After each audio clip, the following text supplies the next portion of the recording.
महाराष्ट्र में लगभग 9,40,000 एकड़ से ज़्यादा वक्फ की ज़मीनें हैं और इतनी ज़मीनें मुझे तो लगता है कि सरकार के भी पास है कि नहीं है, वो ढूंढना पड़ेगा। वक्फ ये अल्लाह को दान दी हुई ज़मीन है, ये किसी के बाप की ज़मीन नहीं है।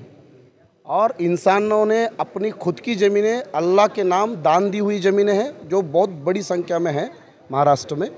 और मुझे लगता है कि महाराष्ट्र में भूखंडों का श्रीखंड खाने वाली ज़मीनों के ऊपर राजनीति करने वाली जो टोलियां हैं, मुझे लगता है कि वक्फ की ज़मीनें तो सिर्फ बहाना है।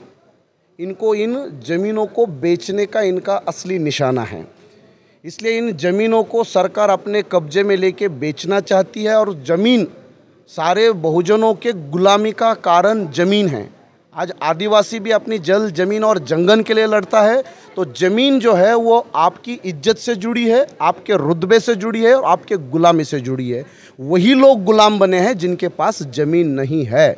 और इसलिए मुसलमानों के पास वक्फ बोर्ड के माध्यम से 9,40,000 एकड़ से ज़्यादा की ज़मीन है। और इसकी वजह से महाराष्ट्र का मुसलमान, देश भर का मुसलमान अपने खुद के बलबूते पर खड़ा है। ज़मीन के और वक्फ के मसले को औकात का भी मसला कहा जाता है। मुसलमानों की अपनी एक औकात है और इस औकात को ख़त्म करने के लिए भारतीय जनता पार्टी ने जो साजिश रची है, उसका वंचित बहुजन आघाड़ी पुरजोर विरोध करती है।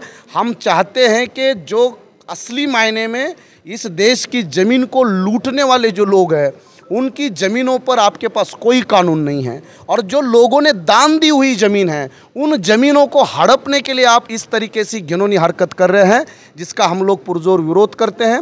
मैं बस इतना ही चाहूँगा, मेरे पास बहुत सी डिटेल बातें हैं, लेकिन वक्फ की ज़मीनों के ऊपर अगर इस तरीके से इलीगल कलेक्टर के माध्यम से पूरी ज़मीनों को हथियाने का जो अभियान भारतीय जनता पार्टी चला रही है, असलियत में भारतीय जनता पार्टी मुसलमानों को फिर से गुलाम बनाना चाहती है।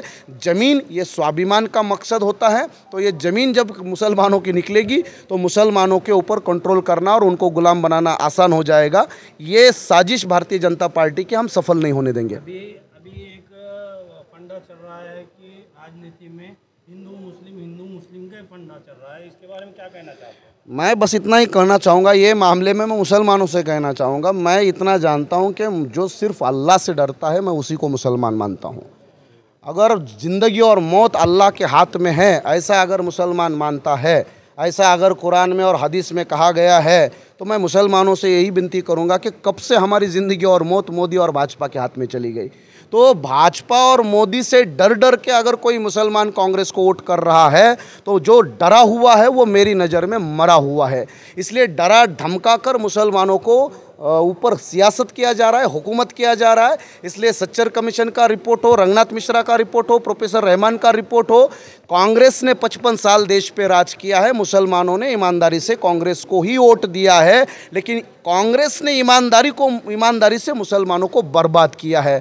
इसलिए सच्चर का रिपोर्ट बताता है कि भारत के मुसलमानों की हालत दलितों से भी खराब है। ये कांग्रेस को वोट देने का नतीजा है। ये बात को मुसलमान समझे तो बेहतर है, नहीं तो डर डर के आपके ऊपर हुकूमत जो कांग्रेस कर रही है, वो न जाने कितने साल चलता रहेगा।